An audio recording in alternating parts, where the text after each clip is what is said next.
All right. So sometime in early 96, or was it before that you guys get the call from Tupac? Um, when did Tupac get out of jail? He got out of jail in 95. Might have been 95, 96. Might have been early 96. Okay. I think I read an article. They said like early 96, but sometimes they're not always right. But you guys get the call from Tupac and his people. What is the camp's reaction at the time that the call comes through?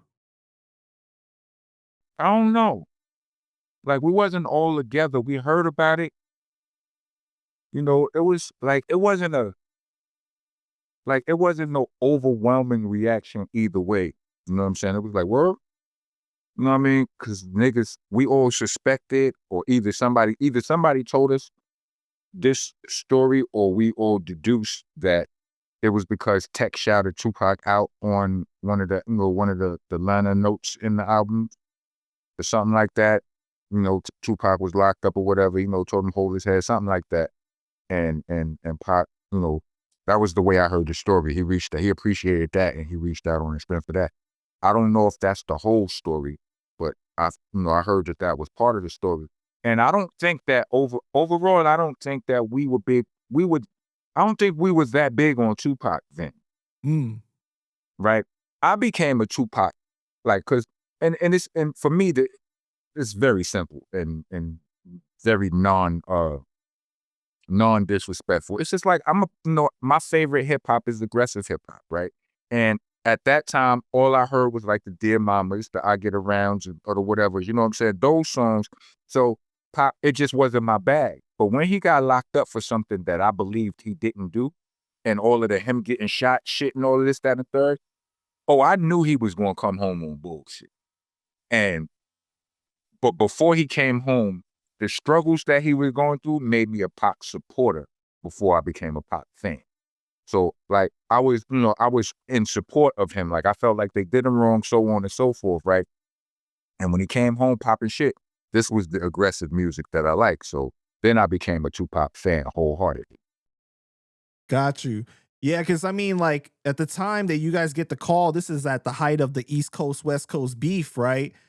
But at the same time, you got like the biggest artists calling, wanting to work with you guys. Then there's the Brooklyn politics. So I imagine it was a complicated feeling. Let me tell you something, bro. Panda, look at me. No, it wasn't.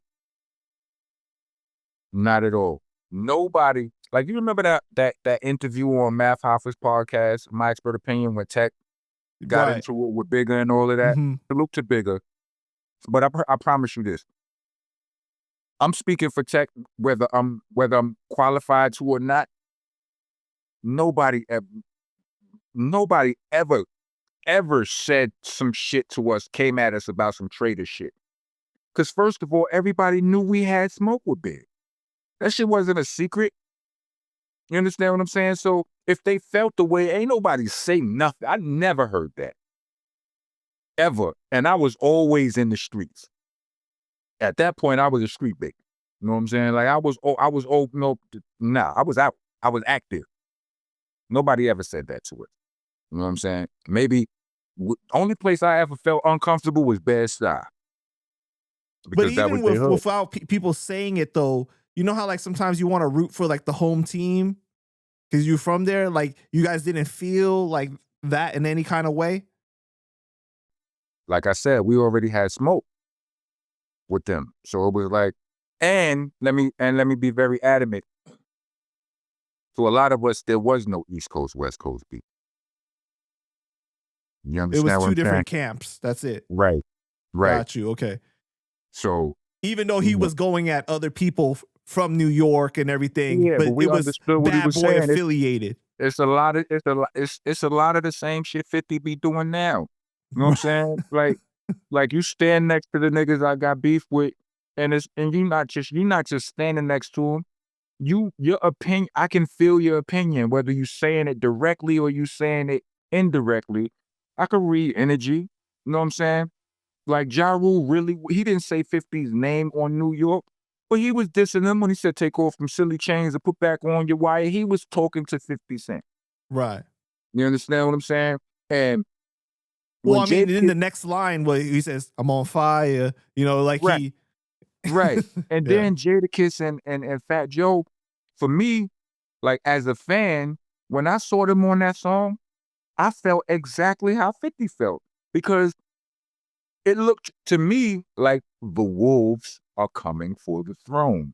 Again, these Fat Joe and Jadakiss had smoke with the last nigga who had the throne. Mm, You understand what I'm saying? I'm like, oh, right. the wolves are attacking the kingdom again. This is just a so I've got that feeling. No, they didn't diss him directly, but I got that feeling. That's the same type of and some niggas was saying shit. You know, some niggas do say shit like the Let's Rap About It podcast niggas. You know, they stated their opinion in about the Diddy movie, right? Next thing you know, 50 was on their head. The like of which you can agree or disagree, but they mentioned him first. They stated a position indirectly. But ain't nobody stupid. It's like, yeah, it's your opinion, but keep my name out your mouth, right? Which I feel like is the most inflammatory statement in hip hop. Just say, don't mention me, please. Just say, don't talk about me. Just say, leave me out of that. When you say keep my name out your mouth, it's almost guarantees that they're going to keep your name in their mouth or whatever, but whatever to that. But with the Pac shit, that's how I felt. That was Death Row versus Bad Boy and whoever running with them. Right. That's all that was right there. So why did Heltah Skeltah not become a part of that One Nation album? Because Pac and them ain't sent enough money. And let me explain. Later on, years later, Young Noble told me, rest in peace to my guy Noble. She broke my heart last year, right? But Young Noble told me, and Edie might have told me this too, but I know Noble told me this for sure. He was like, Heltah Skeltah was supposed to be there. He was like, we went to the airport to pick them up. Pac ain't go. That was us. Like, soon as we got there, first thing we asked them niggas was, where's Heltah Skeltah? But who went? Smith & Wesson, Buckshot, Drew High, and Thor, Buckshot Security, right? So they needed to, you know, it was management and security had to go. You understand what I'm saying? So it wasn't like, no, they like if they would have sent if they'd have sent 2 more plane tickets, they didn't know that it was going to be Drew and Thor. You know, Drew and Thor probably had Ruckin' Rock's tickets. So, you know, the math makes sense to me. You know what I'm saying? So it is what it is. Because Drew and Buck had to go. I mean, Drew and Thor had to go, according to the way we was moving. You know what I'm saying? We didn't go nowhere without representation, which was Drew. You know what I'm saying? And you know, security. It was Cali. So at that time, though, did you guys feel a way that you guys weren't going, or you were just happy for your brothers that they were going? No, I don't know. I don't think that we felt no way. You know, even if we like, because like I said, yeah, I don't think we might have wanted to go, but we didn't feel no way. We just felt like we couldn't. You know what I'm saying? It was what it was. It was a lot of shit that we wanted to do that we necessarily couldn't. We couldn't. You know, everything wasn't for everybody. And we was militant, so we, you know, we knew how to accept our marching orders. You know what I'm Right. saying? So even when they went over to the West Coast, they didn't know what to expect, right? Like they say that like until they saw like 2Pac smile, like and realized that it really was love like that. Like it was that kind of time that it wasn't on some like bullshit. I mean, I don't know about that. I never heard them say that, and I don't think it would have been like that because, like I said, niggas is too militant for that. Mm. Niggas ain't going nowhere iffy. Hell no. We don't know whether this man want to do something to us, and we gonna go. Nah, I don't think we would have did that.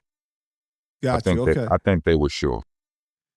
So during the time that they're working on the One Nation album, because they're over in California for like what, a week or two? Uh-huh. Are you guys having correspondence at that time, like them telling you what's going on, or you don't hear about anything until they get back?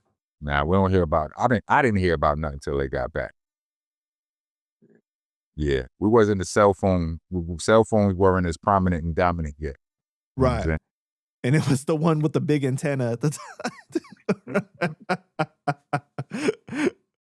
So what do you hear when they get back about the process of the album and everything that's going on? Man, we heard some of the songs, some shits. It was a couple of tapes, or it might have been one or two. It might have been two tapes, but I know one tape, cassette tape. That shit went throughout my squad. It had to be more than one tape, because that couldn't have been the only tape. We had that shit in Seth Flow projects for years. That shit went around. You know what I'm saying? Like what earlier versions of a lot of those songs. A lot of those songs got repurposed and all of that, but Yeah, we for were like Better Days and all that stuff like that. we was hyped. We was elated. That's the word, right? We was Yeah. hyped listening to those songs. Because I even read that they said that even though they stayed in touch like for like a few months, they didn't work on any more music, and then like Tupac ran into I think Buckshot and gave him another tape after that of the songs that they had worked on or something before he had died. I don't know. It still, to me, it felt like Pac died very soon after they came back. I don't remember though. I know he died in September, right? Right. And But they're saying early 96 is when the call came through. So you're talking a span of, you know, probably 6 months at the most. Yeah, it seemed like a shorter span to me, but I don't know. Right. But that was really disappointing when the songs finally, I mean, even though that album was circling like the underground and like bootleggers and everything for such a long time, right? Military Minds, all those songs and stuff like that. But like when it finally got released, the originals, I felt just were so much better than the way that they remixed the songs. Yeah.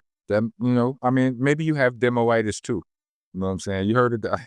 Fat Joe made this word famous. I don't know if it existed before Fat Joe said it, but I'm gonna give him the props for it. It's demoitis. You hear something, the first time you hear something, you hear it a certain way, you go ahead and flip it and bounce it. It's nah. You just, nah, B, I don't want that right there. You know what I'm saying? But to the people who never heard it, we don't know how they, the people who never heard the original, they probably love those versions. You know what I'm Right. saying? And you never met Tupac though. Nah. Not that I remember.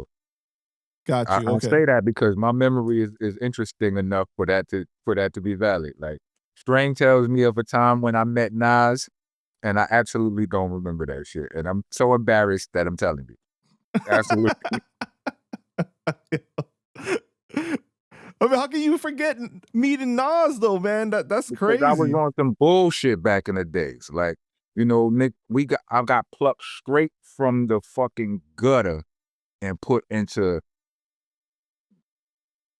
a world, an international industry before I learned manners, before I learned to not look at any nigga who wasn't us as somebody who ain't us. Right. You know what I'm saying? Like, before I learned how not to do that. You know what I mean? Like, any niggas, if it wasn't us, I really didn't have no, like I said, like I was in my head a lot more. Even to this day, like I'm in my head more than I am in the world. It's too much dope shit going on in my head for me to be paying attention to some of this other shit. You know what I'm saying? Right. So yeah, I probably was on some, just didn't register. But he was like, nah, nigga, you gave that nigga 5, blah, blah, blah. I'm like, what? You lying.